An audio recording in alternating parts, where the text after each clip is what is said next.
നമ്മുടെ കർത്താവിൻ്റെ തിരുനാമം വാഴ്ത്തപ്പെടുമാറാകട്ടെ.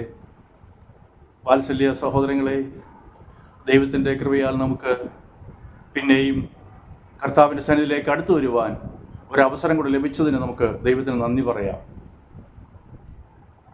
കരയുന്നവരോടുകൂടെ കരയുന്ന ഒരു നല്ല കർത്താവാണ് യേശു ക്രിസ്തു. ജീവിതത്തിൻ്റെ മേഖലകളിൽ ദുഃഖം അനുഭവിക്കുന്നവരെ കാണുമ്പോൾ യേശുവിന് വലിയ മനസ്സലിവാണ്. അതുകൊണ്ടാണ് യേശു ഇങ്ങനെ പറഞ്ഞത്, അധ്വാനിക്കുന്നവരും ഭാരം ചുമക്കുന്നവരുമായുള്ളവരെ നിങ്ങൾ എൻ്റെ അടുക്കൽ വരുവീൻ, ഞാൻ നിങ്ങളെ ആശ്വസിപ്പിക്കാം. അതെ, കഷ്ടപ്പെടുന്ന അധ്വാനിക്കുന്ന മേഖലയിലുള്ളവർക്ക് എപ്പോഴും കഷ്ടപ്പാടായിരിക്കും പ്രതിഫലമായി കിട്ടുന്നത്. അധ്വാനത്തിനനുസരിച്ചുള്ള ഒരു നന്മയും അവർക്ക് ലഭിക്കാറില്ല. ആരും അവരെ ആശ്വസിപ്പിക്കാറില്ല. ദിവസവും കഷ്ടപ്പാട് തന്നെ, അത് തുടർന്നുകൊണ്ടിരിക്കും. ജീവിതത്തിൽ ഒരു അനുഗ്രഹിക്കപ്പെട്ട അനുഭവം ഒന്നും അവർക്ക് ഉണ്ടാകുന്നത് ചുരുക്കമാണ്. യേശു അങ്ങനെയുള്ളവരോട് മനസ്സറിയുന്നു.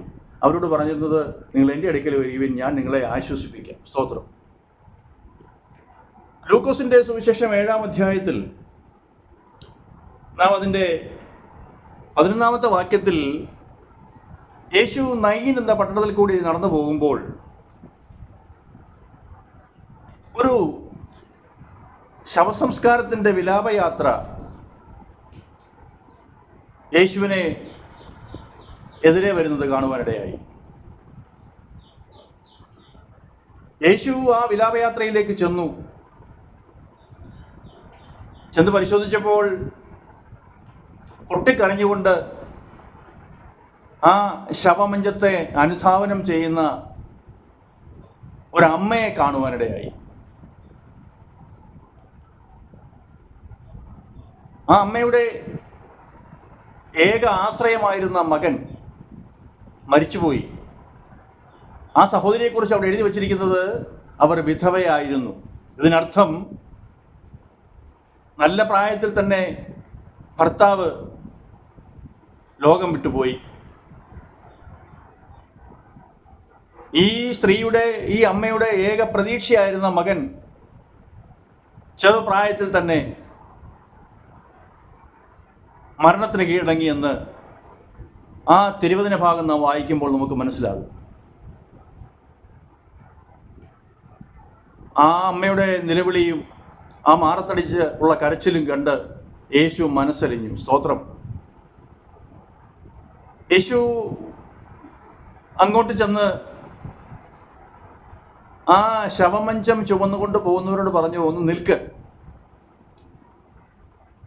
എനിക്ക് ചില വിവരങ്ങളൊന്നും അറിയണം. അവരോട് കാര്യങ്ങളൊക്കെ ചോദിച്ച് മനസ്സിലാക്കി അങ്ങനെ ആ കുടുംബത്തെക്കുറിച്ചുള്ള ഒരു ചിത്രം യേശുവിന് ലഭിക്കുവാനിടയായി.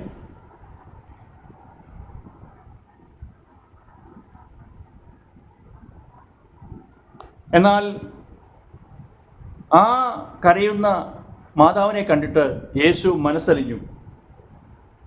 അവളോട് കരയേണ്ട എന്ന് പറഞ്ഞു. സ്തോത്രം. ആ കൂട്ടത്തിൽ ഈ വിലാപയാത്രയിൽ പങ്കെടുക്കുന്ന ആർക്കും തന്നെ അങ്ങനെ ഒരു വാക്ക് പറഞ്ഞ് ആ അമ്മയെ ആശ്വസിപ്പിക്കാൻ കഴിയുന്നതല്ല. മകനെങ്കിലും വാർദ്ധക്യകാലത്ത് തനിക്കൊരു സഹായമായി തീരും എന്നുള്ള പ്രതീക്ഷയോടെ വളരെ വാത്സല്യത്തോടെ വളർത്തിക്കൊണ്ടുവന്ന മകൻ ഇപ്പോൾ ഇതാ മരിച്ച് ശവമഞ്ചത്തിൽ കിടക്കുകയാണ്. ചില മിനിറ്റുകൾ കഴിയുമ്പോൾ അവനെ കല്ലറയിൽ അടക്കം ചെയ്യും. സ്തോത്രം. എല്ലാ പ്രതീക്ഷയും അസ്തമിച്ച ഒരു സ്ത്രീ ഇനി താൻ ഏത് കാര്യത്തിൽ പ്രതീക്ഷ വെച്ചുകൊണ്ട് ജീവിക്കണമെന്ന് അവർ വളരെ നിരാശയോടെ ചിന്തിച്ചുകൊണ്ട് മുൻപോട്ട് പോവുകയാണ്. യേശു ആ സ്ത്രീയെ കണ്ടു, മനസ്സലിഞ്ഞു. സ്തോത്രം. ഉടൻ തന്നെ യേശു ആ ശവമഞ്ചത്തിൽ കിടക്കുന്ന ആ ബാല്യക്കാരനോട്, ആ കുഞ്ഞിനോട്,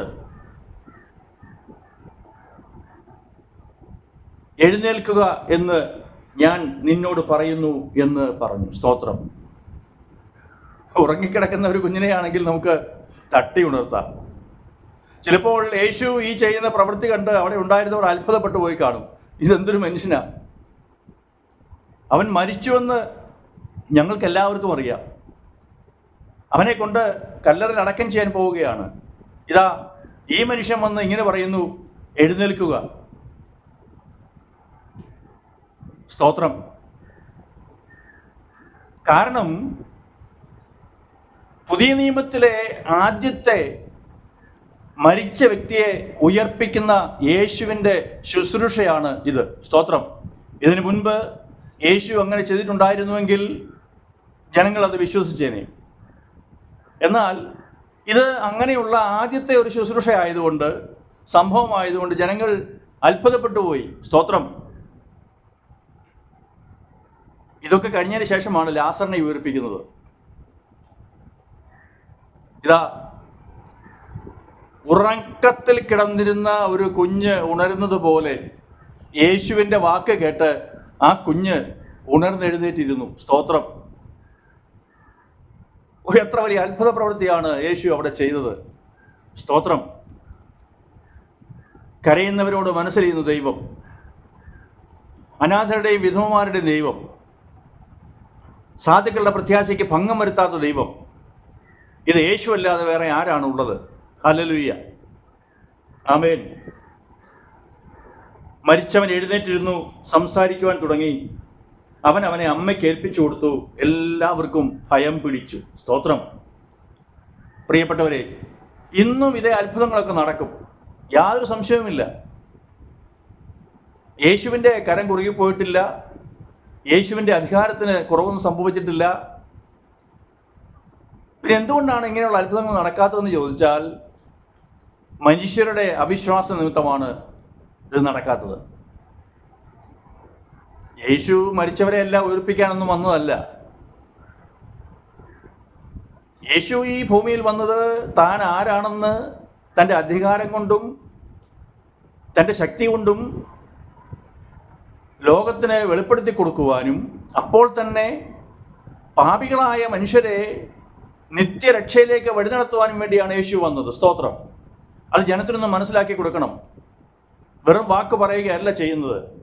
തനിക്ക് അധികാരമുണ്ടെന്ന് സ്ഥാപിക്കുവാൻ യേശു ഇങ്ങനെയുള്ള അടയാളങ്ങൾ ചെയ്തു.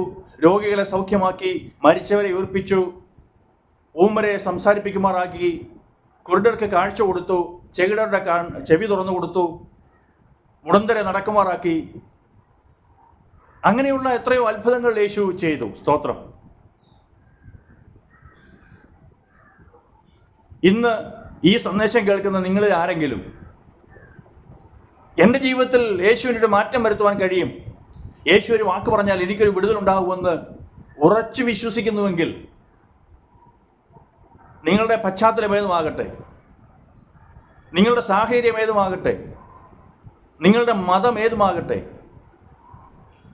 വിശ്വാസിയോ അവിശ്വാസിയോ ആകട്ടെ, ഈ വാക്ക് വിശ്വസിക്കാൻ തയ്യാറാണോ?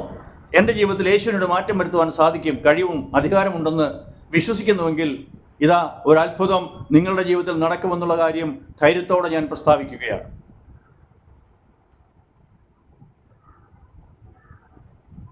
ഈ ദിവസം യേശുവിനോട് പ്രാർത്ഥിക്കുക, കർത്താവേ, എനിക്ക് ഒരു വിടുതൽ നൽകി തരണമേ, എന്നെയും ഒന്ന് സഹായിക്കണമേ, എൻ്റെയും ഈ പ്രശ്നത്തിനൊരു പരിഹാരം വരുത്തി എന്നെ സഹായിക്കണമേ എന്ന് പ്രാർത്ഥിക്കുക.